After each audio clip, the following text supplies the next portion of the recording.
पूरे देश में 15 जनवरी को आयरन लेडी बहन कुमारी मायावती का जन्मदिन धूमधाम से मनाया गया। इसी कड़ी में छत्तीसगढ़ के सारंगढ़ बिलायगढ़ जिले के पुष्प वाटिका में भी बहुजन समाज पार्टी द्वारा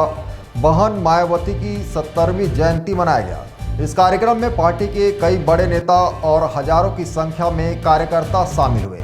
पुष्प वाटिका में आयोजित इस भव्य कार्यक्रम में बसपा के पूर्व राज्यसभा सांसद डॉक्टर अशोक सिद्धार्थ और प्रदेश अध्यक्ष श्याम टंडन विशेष रूप से मौजूद रहे। कार्यक्रम के दौरान बहन मायावती के संघर्ष और सामाजिक न्याय के लिए किए गए कार्यों को याद किया गया। इस मौके पर बसपा की नीतियों से प्रभावित होकर कई नेताओं ने पार्टी की सदस्यता ग्रहण की। पूर्व विधायक छविलाल रात्रे, सतनामी विकास परिषद के पूर्व अध्यक्ष देव कोसले व शंकर लाल जांगड़े सहित कई अन्य लोगों ने बसपा का दामन थामा। कार्यक्रम में मौजूद नेताओं ने कहा कि बहन मायावती के नेतृत्व में बहुजन समाज को एक नई दिशा मिली है और आने वाले समय में पार्टी को और मजबूत किया जाएगा। कुल मिलाकर सारंगढ़ बिलायगढ़ जिले में बहन मायावती की 70वीं जयंती का यह आयोजन शक्ति प्रदर्शन के रूप में देखा जा रहा है। देखिए, पहली बात तो यह है कि आज देश के सबसे बड़े सूबे उत्तर प्रदेश की चार बार लोकप्रिय जनप्रिय मुख्यमंत्री रही, संसद की श्रेणी आदरणीय परम आदरणीय बहन जी का 70वां जन्मदिन है, जिसे बहुजन समाज के लोग जन कल्याणकारी दिवस के रूप में मनाते हैं। इसकी शुरुआत मानवर कांसीराम साहब ने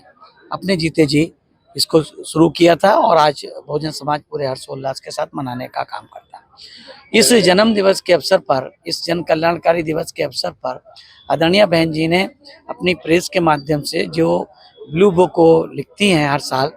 वो 21वीं बुक जो लिखी है उसको लेकर के उन्होंने बहुत स्पष्ट संदेश देने का काम किया है कि आने वाली 2027 में उत्तर प्रदेश सहित लगभग 5 राज्यों में, जिसमें 3 राज्य बहुत नज़दीक के हैं, उत्तर प्रदेश है, हमारा उत्तराखंड है और पंजाब है, इन राज्यों में बहुजन समाज पार्टी इस बार अपने दम पर, अपने बलबूते पर अकेले लड़कर अपनी सरकार बनाने का काम करेगी। उसी संदेश को, आदरणीय बहन जी के संदेश को हम लोग भी, चूँकि 27 के बाद 28 में चुनाव छत्तीसगढ़ में है और यहाँ कार्यकर्ताओं ने संकल्प लेने का काम किया है कि आने वाले 2028 के विधानसभा के चुनाव में इस बार बहुजन समाज पार्टी यहाँ पर एक बड़ी ताकत के रूप में, बैलेंस ऑफ पावर के रूप में उभर करके आएगी। आज 15 जनवरी 2026 बहुजन समाज के आदर्श नेता, बहुजन समाज पार्टी के राष्ट्रीय अध्यक्ष परम आदरणीय बहन कुमारी मायावती जी का 70वें जन्म दिवस है और इसको बहुजन समाज पार्टी छत्तीसगढ़ प्रदेश इकाई की ओर से बिलासपुर जोन का आज सारंगढ़ विधानसभा में जन कल्याणकारी दिवस के रूप में मनाया जा रहा है और इसमें हजारों की संख्या में हमारे बहुजन समाज पार्टी के कार्यकर्ता, मतदाता, समर्थक साथियों ने इसमें भाग लिया। हम पूरे छत्तीसगढ़ प्रदेश इकाई की ओर से माननीय बहन कुमारी मायावती जी के कुशल स्वस्थ और दीर्घायु की कामना करते हैं और बहुजन समाज के लोग माननीय बहन कुमारी मायावती जी के बताए उनके निर्देशों पर चलकर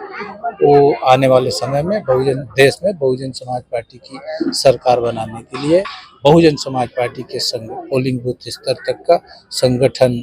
को मजबूत कर बहुजन समाज पार्टी की सरकार बनाने का काम करेंगे। ऐसा आज हमारे सभी पदाधिकारी कार्यकर्ताओं ने संकल्प लिया। एक चीजें देखने को मिल रही है कि छत्तीसगढ़ में खासकर जिस तरीके से आप लोग पॉलिटिक्स की बात कर रहे हैं, छत्तीसगढ़ में बीएसपी पूरी तरीके से एक विपक्ष की भूमिका में आनी चाहिए, उस तरीके से नजर नहीं आ रहा। नहीं, बहुजन समाज पार्टी अनुशासित तरीके से विपक्ष की भूमिका में अपना काम कर रही है। निश्चित तौर पर हम लोग समय समय पर किसानों, बेरोजगारों और तमाम विभिन्न मुद्दों को लेकर हम लोग अपनी संगठन के माध्यम से, चाहे वो संबंधित राज्य सरकार को हो या प्रशासनिक अधिकारी के माध्यम से, उस बात को हम लोग जरूर बात करते हैं। Bureau report ACN 24।